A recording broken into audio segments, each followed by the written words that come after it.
2019లో ఉన్న పరిస్థితి 2024లో ఎక్కడ కనిపించట్లేదు. నిజంగా పూర్తి మెజారిటీతో మీరే గనక వచ్చుంటే మీరు శాసించే స్థాయికి ఎదిగేవారు, కానీ ఇప్పుడు యాచించే స్థాయికి మీరు తగ్గారు. దీన్ని ఒప్పుకుంటారా? ఎందుకంటే ఎందుకు ఒప్పుకోరు? ఎందుకు అని అంటే ఇప్పుడు పెద్ద మిత్రపక్షాలన్నీ మీతో ఉన్నాయి.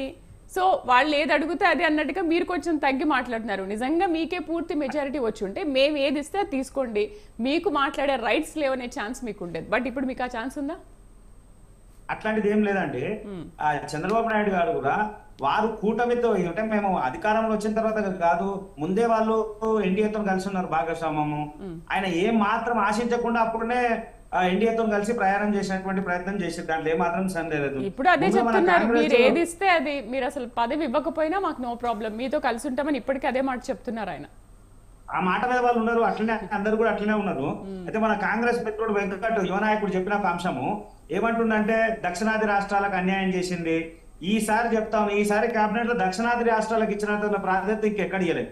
కేరళలో 2 ఇచ్చారు, ఏపీలో 3 ఇచ్చారు, తెలంగాణలో 2 ఇచ్చారు, తమిళనాడులో 1 ఇచ్చారు, కర్ణాటక అన్ని రాష్ట్రాల్లో ఎక్కడ దక్షిణాది ఉన్నటువంటి రాష్ట్రాలలో సరైనటువంటి ప్రాధాన్యత ఇచ్చినటువంటి దాఖలాలు ఈసారి కేబినెట్ లో క్లియర్ కనబడతా ఉంది. ఎక్కడ ఇది ఉంది? తర్వాత ఒకటి మాట్లాడాడు మిత్రుడు, ఏమని నరేంద్ర మోడీ గారి మెజారిటీ ఎంత వచ్చింది, లేదా రాహుల్ గాంధీ గారి ఒక అంశం క్లియర్ చెప్తా ఉన్నాము. భారతీయ జనతా పార్టీ ఒక అంశంలో క్లియర్ ఉంది. రేపు జరగబోయేటువంటి ఎన్నికల్లో చాలా పదే మా అధినాయకత్వం అంతా ఒక అంశం అన్నది. ఏమన్నది? ముస్లిం రిజర్వేషన్ ఇస్తున్నాము, ఓబీసీలకు ఇస్తున్నాము అని అన్నది. దాని మీద కొంత ముస్లిం వ్యతిరేకత కనబడడం సర్వసాధారణం.